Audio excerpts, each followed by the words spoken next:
বিসমিল্লাহির রহমানির রাহিম। সুপ্রিয় শিক্ষার্থী বন্ধুগণ, আজকে আমি তোমাদের সাথে অষ্টম অধ্যায়ের নগদান বই নিয়ে আলোচনা করব।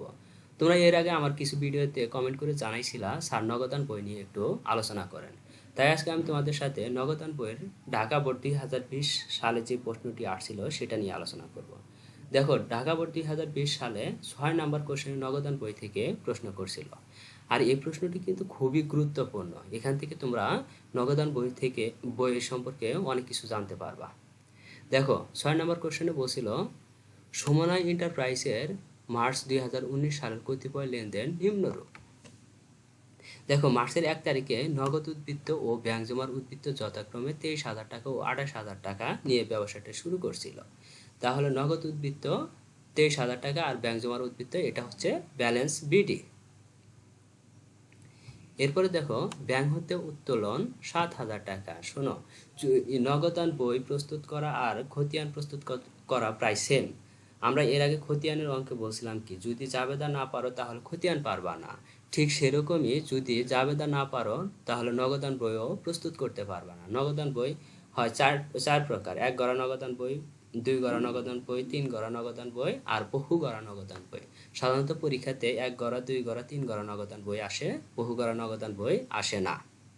তাই দেখো, ব্যাংক হতে উত্তোলন 7,000 টাকা। ব্যাংক থেকে উত্তোলন করলে জাবেদা কি হবে? নগদান হিসাব ডেবিট, ব্যাংক হিসাব ক্রেডিট।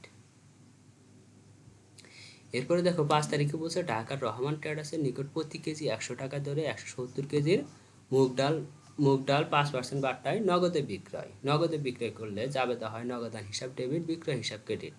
টাকার পরিমাণ কত হবে? 100 গুণন 170। তাহলে 100 সাথে 170 গুণন করলে হয় 17,000 টাকা। এখানে 5% বাট্টা দিছে, তাহলে এটা হচ্ছে কারবারি বাট্টা।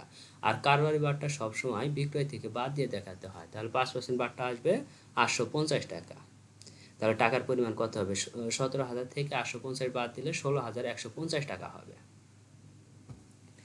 10 তারিখে বলছে মালিক ব্যক্তিগত অর্থ দিয়ে ব্যবসার জন্য মেশিন ক্রয় করলেন 17,000 টাকা। ব্যক্তিগত অর্থ দিয়ে ব্যবসার জন্য মেশিন ক্রয় করছেন, এটা অনগদ লেনদেনের মধ্যে যাবে, যেহেতু এটা তার ব্যক্তিগত অর্থ দিয়ে কিনছে, এটা ব্যবসার টাকা দিয়ে কিনে নাই। এরপর দেখো, 20 তারিখে বলছে পাওনাদারকে 25,000 টাকার পাওনা সাপেক্ষে 22,000 টাকা দেওয়া হলো। দেখো, পাওনাদার তোমার কাছে পাইতো 25,000 টাকা, কিন্তু তুমি তাকে 22,000 টাকা দিলা, পাওনা সাপেক্ষে 22,000 টাকা দেওয়া হয়েছে। তাহলে বাকি 3,000 টাকা কি? প্রাপ্ত বাট্টা। তাহলে এটা জাবেদা কি হবে? পাওনাদার হিসাব ডেবিট 25,000 টাকা আর নগদান হিসাব ক্রেডিট 22,000 টাকা। দেখো, ডেবিট ক্রেডিট সমান হতে হবে, তাহলে আর 3,000 কি? তাহলে 3,000 প্রাপ্ত বাট্টা। প্রাপ্ত বাট্টা হিসাব ক্রেডিট 3,000 টাকা। মোট হলো কি? ডেবিট পাশে 25, ক্রেডিট পাশেও 25 হলো। আর এই প্রাপ্ত বাট্টা কিন্তু প্রদত্ত বাট্টা এগুলো অনগদ লেনদেন। এরপরে দেখো, 26 তারিখে বলছে ব্যাংকে জমা দেওয়া হলো 9,000 টাকা। ব্যাংকে জমা দেওয়া হলো 9,000 টাকা, এটা জাবেদা কি হবে? ব্যাংক হিসাব ডেবিট, নগদান হিসাব ক্রেডিট। 29 তারিখে বলছে আরিফ এন্টারপ্রাইজ হতে 80,000 টাকার পাওনা সাপেক্ষে 60% নগদে পাওয়া গেল। আরিফ এন্টারপ্রাইজের কাছে তুমি 80,000 টাকা পাইতা, এই সাপেক্ষে 60% নগদে পাইলা আর বাকি 40% বাকি থাকলো। মানে তাহলে জাবেদা কি হবে? নগদে যেটা পাইছো, নগদান হিসাব ডেবিট, 80,000-এর 60% কত হয়? 6 8 48, 48,000 টাকা।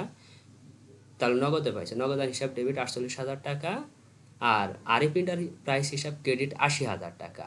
আরও বাদ থাকলো কত? 80,000 থেকে 48 বাদ দিলে থাকে 32,000 টাকা। এই 32,000 টাকা হচ্ছে দেনাদার অথবা প্রাপ্য হিসাব। তাহলে নগদান হিসাব ডেবিট 48,000 টাকা, দেনাদার অথবা প্রাপ্য হিসাব ডেবিট 32,000 টাকা আর আরিফ এন্টারপ্রাইজ অথবা পাওনাদার হিসাব ক্রেডিট 80,000 টাকা। দেখো, প্রশ্নে চাইছে সমন্বয় এন্টারপ্রাইজের অনগদ লেনদেনের পরিমাণ নির্ণয় করে। তাহলে অনগদ লেনদেনের কি কি হবে? দেখো, এই যে 10 তারিখে মালিক ব্যক্তিগত অর্থ দিয়ে ব্যবসার জন্য মেশিন ক্রয় করছে আর 20 তারিখে ছিল প্রাপ্ত বাট্টা 3,000 টাকা। পাওনাদার 25,000 টাকা পাইতো, সেখানে 22,000 টাকা দেওয়া হয়েছে আর বাকি 3,000 টাকা এটা প্রাপ্ত বাট্টা।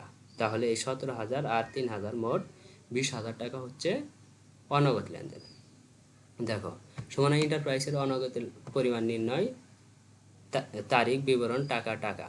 দেখো, মার্চ 10 ব্যক্তিগত অর্থ দিয়ে ব্যবসার জন্য মেশিন ক্রয় কত? 17,000 টাকা।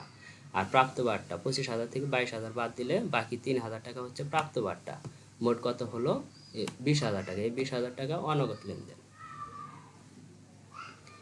এরপর খ নাম্বার বলছে মার্চের 5 তারিখে লেনদেনের জন্য একটি ক্যাশ মেমো প্রস্তুত করো। লেনদেনের অধ্যায় যখন তোমাদের করাইছিলাম দ্বিতীয় অধ্যায়, সেখানে কিন্তু আমরা ক্যাশ মেমো অলরেডি শিখাইছি। আবার আজকে যেহেতু নগদান বই অষ্টম অধ্যায়ে তো ক্যাশ মেমো চাইছে, সো আবার তোমাদের নতুন করে শিখাবো। দেখো ক্যাশ মেমো তৈরি করার প্রথম নিয়ম হচ্ছে, দেখো প্রথমে ছকটা দেখো, ছকের ভিতর প্রথমে প্রতিষ্ঠানের নাম লিখতে হয়, এরপরে বাম পাশে ভাউচার নাম, ক্রেতার নাম, ঠিকানা, আর ডান পাশে তারিখ লিখতে হবে। আর এই বক্সের ভিতর যেটা তৈরি করতে বলে, ক্যাশ মেমো তৈরি করতে বলে ক্যাশ মেমো লিখতে হবে, চালান তৈরি করতে বলে চালান তৈরি লিখতে হবে, বা ডেবিট ভাউচার, ক্রেডিট ভাউচার, বিভিন্ন কিছু যেটা চাবে সেটা এই বক্সের ভিতর লিখতে হবে। এখন দেখো 5 নাম্বারে কি বলছিল, 5 তারিখে বলছিল ঢাকার রহমান ট্রেডার্সের নিকট প্রতি কেজি 100 টাকা দরে 170 কেজি মুগ ডাল বিক্রয়। এখন দেখো তাহলে ক্রেতার নাম কি, রহমান ট্রেডার্স, আর ঠিকানা কি হবে, ঢাকা। কত টাকা দরে, 100 টাকা দরে 170 কেজি মুগ ডাল 5% বাট্টায় বিক্রয় করছে। এখন দেখো প্রথমে প্রতিষ্ঠানের নাম কি ছিল, সোমানা ট্রেডার্স, উপরে প্রতিষ্ঠানের নাম ছিল সোমানা ট্রেডার্স। এরপরে বাম পাশে লিখছি ভাউচার নং, ক্রেতার নাম কি, রহমান ট্রেডার্স, ক্রেতার নাম রহমান ট্রেডার্স, ঠিকানা কোথায়, ঢাকা, ঢাকার রহমান ট্রেডার্স ছিল, আর তারিখ 5 মার্চ 2019। ছকটা হবে ক্রমিক নং, মালের বিবরণ, দর টাকা, পরিমাণ আর পরিমাণ টাকা। মুগ ডাল বিক্রি করছিল 100 টাকা দরে 170 কেজি, তাহলে দর টাকা কত হবে, 170 টাকা দরে, আর পরিমাণ কত ছিল, দর হবে 100 আর পরিমাণ ছিল 170 কেজি, তাহলে 100 গুণন 170 সমান কত হয়, 17,000 টাকা। এখান থেকে কারবারি বাট্টাটা বাদ দিয়ে দেখাতে হবে, 17,000 টাকা 5% বাট্টা কত হবে, 850 টাকা। এখন 17,000 থেকে 850 টাকা বাদ দিলে হবে 16,150 টাকা। নিচে টাকা লিখতে হবে কথায় 16,150 টাকা মাত্র। এরপর নিচে ক্রেতার স্বাক্ষর, ডান পাশে বিক্রেতার স্বাক্ষর, আর সবার নিচে লিখতে হবে বিশেষ দ্রষ্টব্য, বিক্রিত পণ্য ফেরত নেওয়া হয় না। যদি চালান তৈরি করতে বলতো তাহলে নিচে কিন্তু লিখতাম বিশেষ দ্রষ্টব্য, ভুল ত্রুটি সংশোধনযোগ্য। তাহলে খ নাম্বার শেষ হলো। এখন গ নাম্বার দেখো, গ নাম্বার চাইছে উপযুক্ত তথ্যের আলোকে একটি 2 গড়া নগদান বই প্রস্তুত করো। দেখো নগদান বই 4 প্রকার হয়, 1 গড়া নগদান বই, 2 গড়া নগদান বই, 3 গড়া নগদান বই আর বহু গড়া নগদান বই। সাধারণত প্রায় সবগুলো সেম, শুধু 1 গড়াতে শুধু নগদ টাকাটা আসে, 2 গড়াতে নগদ আর ব্যাংক দুইটা আসে, আর 3 গড়াতে নগদ টাকা, ব্যাংক টাকা আর বাট্টাটা আসে। এখন দেখো 2 গড়া নগদানের বইয়ের ছকটা আগে দেখো কেমন হবে। প্রথমে প্রতিষ্ঠানের নাম লিখতে হবে, এরপর 2 গড়া নগদান বই, বাম পাশে ডেবিট আর ডান পাশে ক্রেডিট। দেখো প্রথমে লিখতে হবে তারিখ, আর নগদ টাকা যদি পাওয়া যায় তাহলে প্রাপ্তিটা ডেবিট পাশে হবে, অর্থাৎ নগদান হিসাব যদি ডেবিট হয় তাহলে প্রাপ্তির ঘরের মধ্যে আসবে, আর ক্রেডিট হলে প্রদানের ঘরের মধ্যে যাবে। তাহলে ডেবিট পাশে কী কী হবে, তারিখ, প্রাপ্তি, ভাউচার নং, খতিয়ান পৃষ্ঠা, নগদ টাকা, ব্যাংক টাকা। ক্রেডিট পাশে একই রকম, তারিখ, শুধু এখানে একটু ভিন্ন হবে প্রদান, আর সবগুলো ঘরে একই, ভাউচার নং, খতিয়ান পৃষ্ঠা, নগদ টাকা, ব্যাংক টাকা। এখন নগদ টাকা যদি প্রদান করো অর্থাৎ ক্রেডিট হয় তাহলে প্রদানের ঘরের মধ্যে আসবে, আর যদি ডেবিট হয় অর্থাৎ তুমি যদি পাও, যেটা নিজে পাওয়া যায়, যেটা আসে সেটা ডেবিট, আর যেটা তোমার কাছ থেকে চলে যাবে সেটা ক্রেডিট, তাহলে কি ডেবিট হলে প্রাপ্তির মধ্যে আসবে। অলরেডি আমরা প্রশ্ন পড়ার সময় কিন্তু সবগুলো জাবেদা বলছি, আবার আমরা 2 গড়া নগদান বই প্রস্তুত করার জন্য আবার জাবেদা শিখব। দেখো প্রথমে মার্চের 1 তারিখে নগদ উদ্বৃত্ত ও ব্যাংক জমার উদ্বৃত্ত যথাক্রমে 23,000 টাকা ও 28,000 টাকা। তাহলে প্রথমের 1 তারিখ যেটা আছে এটা হচ্ছে ব্যালেন্স বিডি, তাহলে নগদের ঘরে বসবে 23,000 টাকা আর ব্যাংকের ঘরে বসবে 28,000 টাকা। দেখো 2019 সাল মার্চ 1 ব্যালেন্স বিডি নগদের ঘরে 23,000 টাকা আর ব্যাংকের ঘরে কত, 28,000 টাকা। এরপরের তারিখ দেখো, এরপরে কয় তারিখ আছে, 2 তারিখ। 2 তারিখে বলছে ব্যাংক হতে উত্তোলন করলে জাবেদা হয় নগদান হিসাব ডেবিট, ব্যাংক হিসাব ক্রেডিট। দেখো নগদান হিসাব ডেবিট, ব্যাংক হিসাব ক্রেডিট, দুই পাশে যেহেতু ডেবিট পাশে নগদান হিসাব, নগদের ঘরও আছে, ব্যাংকের ঘরও আছে। ক্রেডিট পাশে নগদের ঘর আছে, ব্যাংকের ঘরও আছে। তাহলে দেখো নগদান হিসাব ডেবিট, এটা ডেবিট পাশে নগদের ঘরে টাকা বসবে, আর ব্যাংক হিসাব ক্রেডিট, তাহলে ক্রেডিট পাশে ব্যাংকের ঘরেও টাকা বসবে। তাহলে দুই পাশে যদি টাকা বসে এটা হয় কন্ট্রা এন্ট্রি। দেখো কন্ট্রা এন্ট্রি করতে হয় এইভাবে, প্রথমে মার্চের 2 তারিখ লিখলাম, এরপরে এটা বলছিলাম কি খতিয়ানের মতোই প্রায়। খতিয়ানে আমরা কি লিখছিলাম, বিবরণের ঘরে যে যে হিসাবের খতিয়ান করছিলাম ঠিক তার বিপরীতটা লিখছিলাম।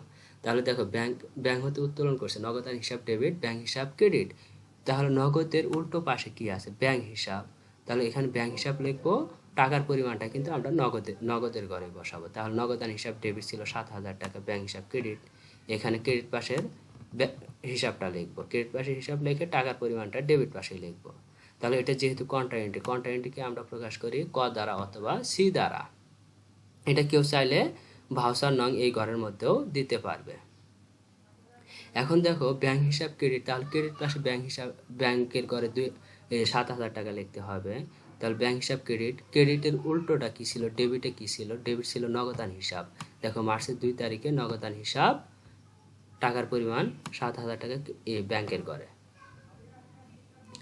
এরপরের 5 তারিখে কি বসে, দেখো 5 তারিখে বসে 2 তারিখের পরে 5 তারিখে বসে ঢাকার রহমান ট্রেডার্সের নিকট প্রতি কেজি 100 টাকা দরে 170 কেজি মুগ ডাল 5% বাট্টায় বিক্রয় করছে। তাহলে নগদে বিক্রয় করছে, নগদান হিসাব ডেবিট, বিক্রয় হিসাব ক্রেডিট।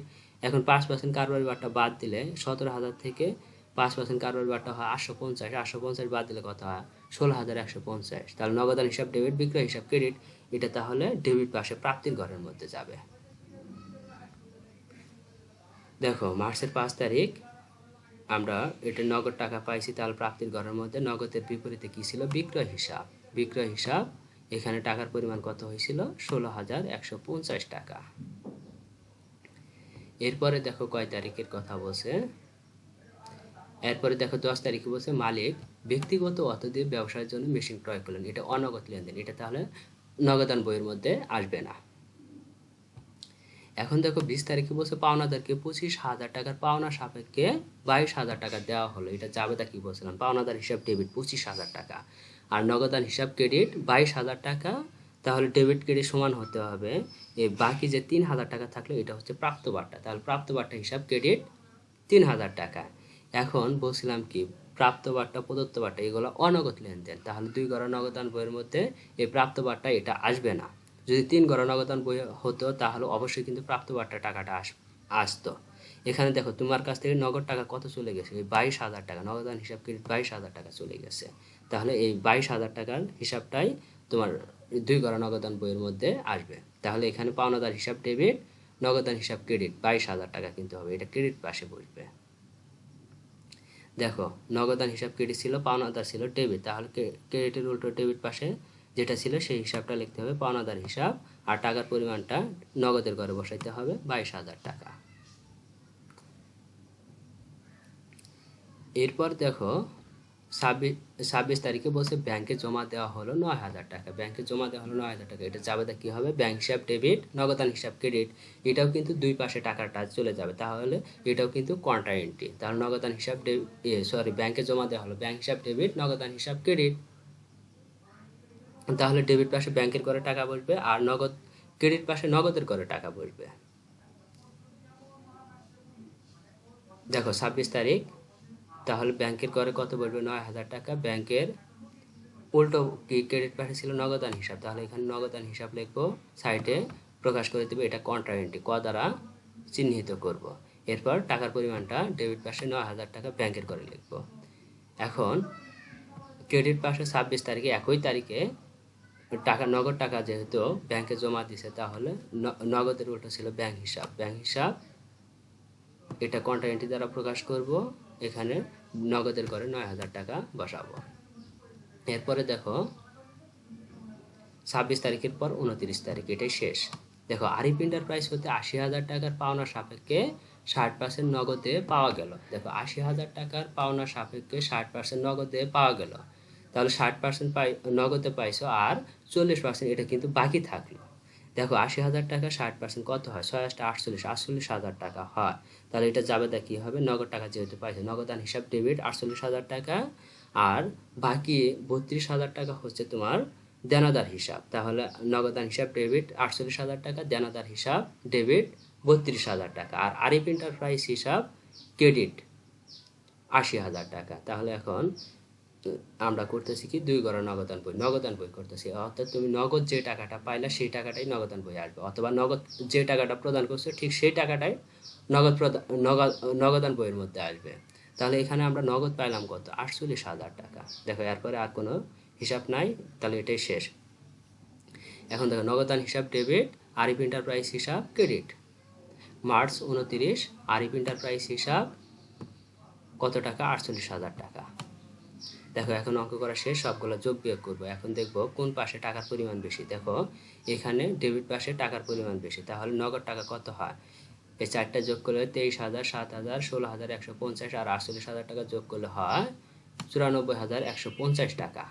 আর ক্রেডিট পাশে আছে দেখো 22,000 টাকা আর 9,000 টাকা। 22,000 আর 9,000 যোগ করলে হয় 31,000 টাকা। আমরা জানি কি ডেবিট ক্রেডিট সমান হতে হবে, তাহলে যে টাকাটা কম থাকলে এটা ব্যালেন্স সিডি করে দিব, ব্যালেন্স সিডি করে ডেবিট ক্রেডিট দুই পাশ মিলে দিব। এখন দেখো ব্যালেন্স সিডি 63,150 টাকা করলে তোমার মোট হয় কত? 94,150 টাকা। দেখো এখন ডেবিট ক্রেডিট মিলে গেছে। আর ব্যালেন্স সিডি করতে হয় যে মাসে অঙ্ক করতেছি ঠিক সেই মাসের শেষ তারিখে, আর ব্যালেন্স বিডি করতে হয় যে মাসের অঙ্ক করতেছি সেই মাসের পরের মাসের 1 তারিখে। তাহলে এখানে ব্যালেন্স সিডি করলাম কত? 63,150 টাকা। এটা আবার ডেবিট পাশে যেহেতু টাকার পরিমাণ ছিল সেটা আবার এখানে দেখে দিতে হবে ব্যালেন্স বিডি এটা এপ্রিলের 1 তারিখে। ব্যালেন্স বিডি নিচে দেখে দিতে হবে 63,150 টাকা। দেখো ব্যাংকের করেও ডেবিট পাশে টাকার পরিমাণ বেশি, ক্রেডিট পাশে ছিল শুধু 7,000 টাকা, আর ডেবিট পাশে আছে 28,000 আর 9,000, দুইটা যোগ করলে কত হয়? 37,000 টাকা। আর এখানে আছে মাত্র 7,000 টাকা, তাহলে একসাথে কত ব্যালেন্স সিডি করতে হবে? 30,000 টাকা করলে মোট হবে কত? 37,000 টাকা। দেখো এখানে আবার নিচে লিখে দিতে হবে ব্যালেন্স বিডি 30,000 টাকা, আর এখানে ব্যালেন্স সিডি করলে কত? 30,000 টাকা। আজকের অঙ্ক এই পর্যন্ত। অঙ্কটা অনেক গুরুত্বপূর্ণ, যদি কেউ কিছু বুঝতে অসুবিধা হয় তাহলে অবশ্যই কমেন্ট করে জানাবা।